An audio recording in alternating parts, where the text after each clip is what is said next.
welcome to KartTV. I'm Nils Schneider, and today I'm going to show you how to pan-sear a steak.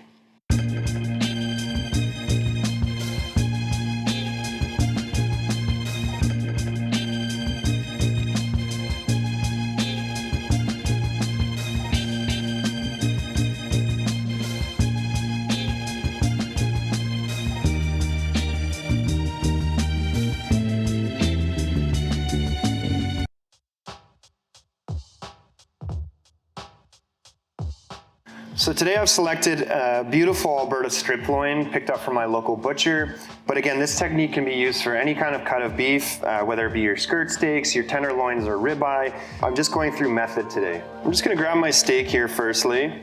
My steaks are a little bit colder than room temperature, and I'm just going to grab a little bit of cooking oil. I've got this really beautiful cold pressed canola. Again, you can use sunflower, canola, anything that really is just a high temp oil. And then I'm going to go very generously with salt and pepper. Now the thickness of this is really key, right? Because you're going to say, oh wow, that's a lot. But what this really does is just allows a beautiful crust to develop while you're creating your Maillard reaction. And we're going to do the same thing on the other side. Again, being very generous.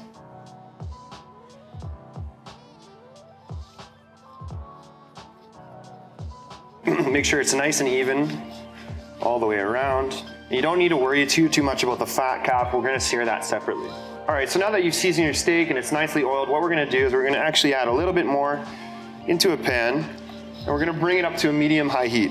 Now the key is you never wanna put a steak into a cold pan. It's not gonna develop the Maillard reaction, which is essentially you're caramelizing the outside, you're browning the outside, and you're developing flavor. What we're gonna do is we're just gonna grab our steak and very gently place it right in the pan. What we're going to do is we're just going to have it at a medium-high heat. We don't want it too hot. We don't want to smoke up your place. While you're searing your steak, you might need to lift it up every now and then just to make sure that you're getting proper contact with the flesh to the pan. Sometimes, if your pan isn't perfectly flat, you won't get that even sear. So just make sure you're moving that oil around the pan and you're lifting it up and placing it back down every now and then. So now that one side is nicely caramelized, we're just going to flip it over onto the next. And you can really hear that kind of sizzle noise, right? If you're not hearing that sound, then chances are you're actually leaching moisture as opposed to sealing it in. Now for thicker steaks, you can always finish them in the oven. Say it's a filet mignon, like tenderloin. They tend to be a little taller. Something like a strip loin, probably not so much. We're just gonna lower the heat when we're ready, and we're gonna allow that to just cook straight through the pan, okay? Now that we're also probably 3/4 of the way cooked through, we just wanna check our temperature. And the best way to check your temperature is putting your probe into the thickest part of the steak. That's obviously gonna take the longest, but at the same time, you also wanna probe the skinniest part of the steak, because that will cook very quickly.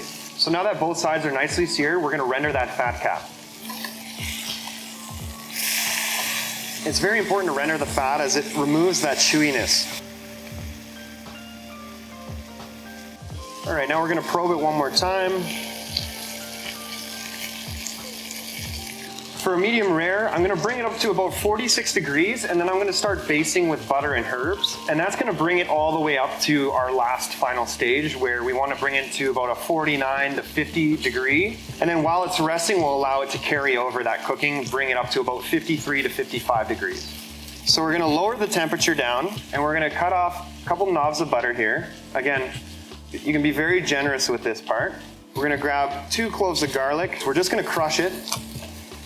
Skin on still. And what that skin does is once it goes into the pan, it really just prevents that garlic from burning, and it prevents that bitterness. So that shell really just protects it. You grab a couple sprigs of thyme here, probably about a half sprig of rosemary. Again, we're gonna take the heel of the blade and we're just gonna muddle that a little bit. Now we're gonna go butter right into the pan. Butter right in the pan. Flip it over. Herbs and garlic right into the pan.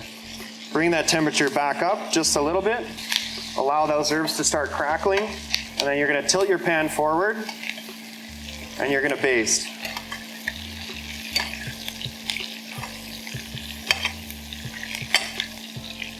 After our base, we're gonna probe one last time to make sure we're up to temp. And then once you're up to temp, we're just gonna grab it, place it onto a resting rack. And then what I like to do is I just grab all those beautiful herbs and that butter that I had before and just put it on top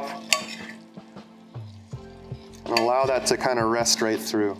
So we're probably about 51 degrees right now. We want that to come up 2 or 3 more degrees. We'll allow that kind of carryover cooking while it's resting. All right, so now that your steak is rested for about 5 minutes, we're ready to slice and serve. Now, if your steak didn't come up all the way to your desired temperature, that's okay. You can always flash it in the oven for a few seconds or a few minutes, depending on where you're at, and just bring it back up to that desired temperature. Again, keeping in mind that that resting phase will still continue to cook even if you've flashed it again. So we're gonna grab our steak here, and we're just gonna go slice right into it and hope for a medium rare.